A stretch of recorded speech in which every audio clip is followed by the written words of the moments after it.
I have a theory that I made up. You thought this is important.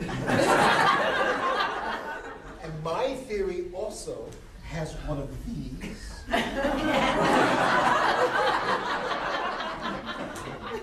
And two of these.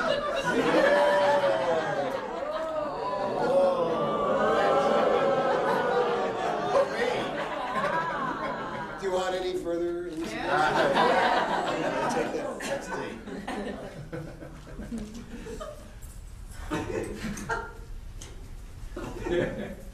On this axis, I put the word me. And on this axis, I put the word we. This is the me-we.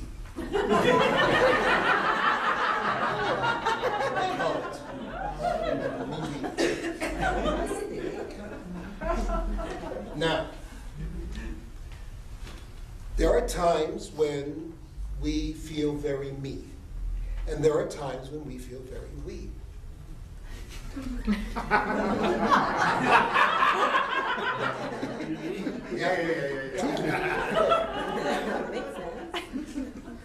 There are times when we feel too much me. There are times when we feel too much we. We? When we feel too much we're into like mob psychology and craziness from the whole masses of everything, right? That's the mob over here, too much we. And what happens is that the me is gone. Yes?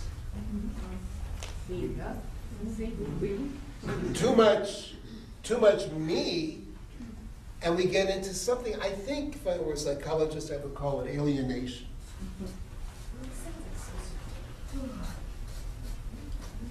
Right? Because there's the we, and here's me, and I don't know from the we, and I can't find the we, I'm outside of the we. I'm all by myself, nobody cares about me, where is everybody? That's not a good place to be. There's even a worse thing than this and that, which is another word from, I don't know what it means, word, close to Mosca Musta, which is called anomie. And I think anomie means that you don't even feel anything.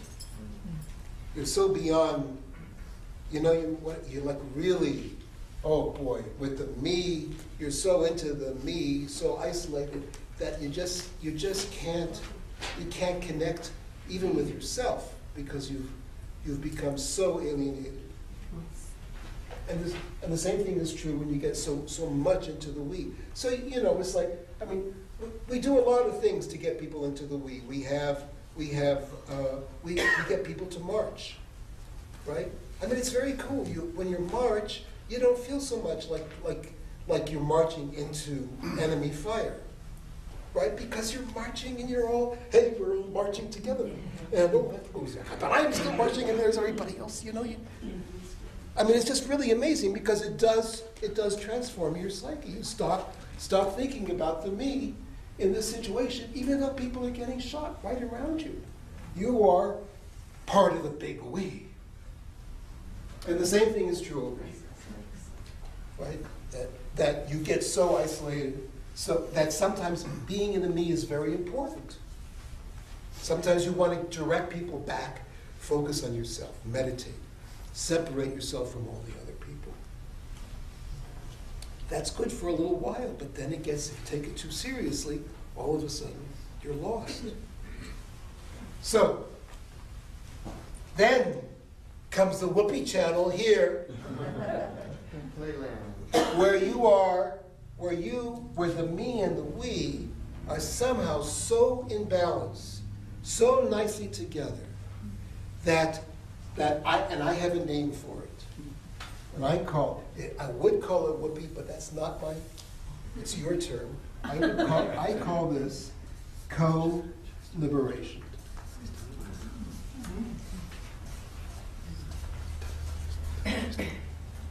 Co-liberation, because we're freeing each other. We make each other more free.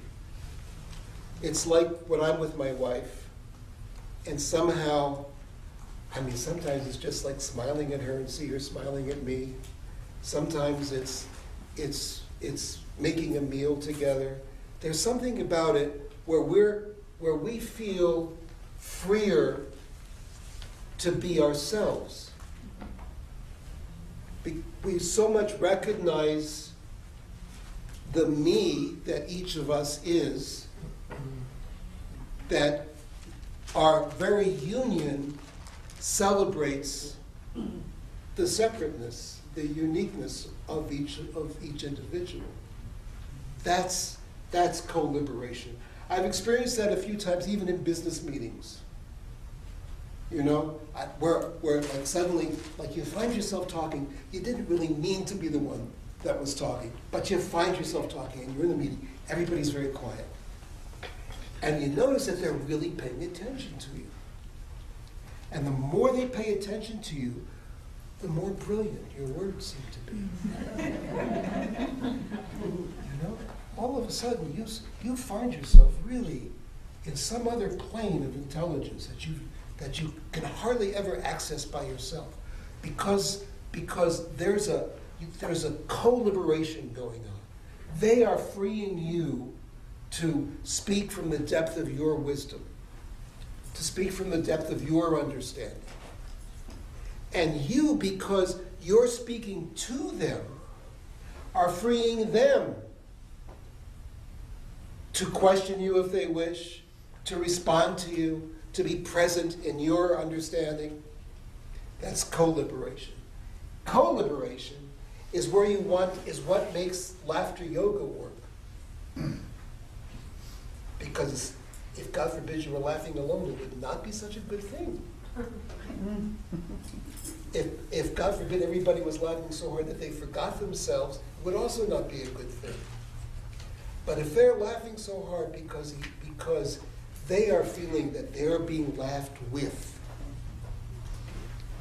if they are laughing so hard that there's a resonance between their laughter and the people who are laughing with them, so it increases and enlarges, that's co-liberation. I'm guessing, I don't know, but because I'm not a laughter yoga specialist, I can tell you from games, however, that's exactly what happens.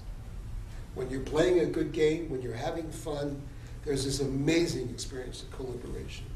There was a guy named Bill Russell. I don't know if you've ever heard of him. He was in the Boston Celtics. He was the big player in the Boston Celtics.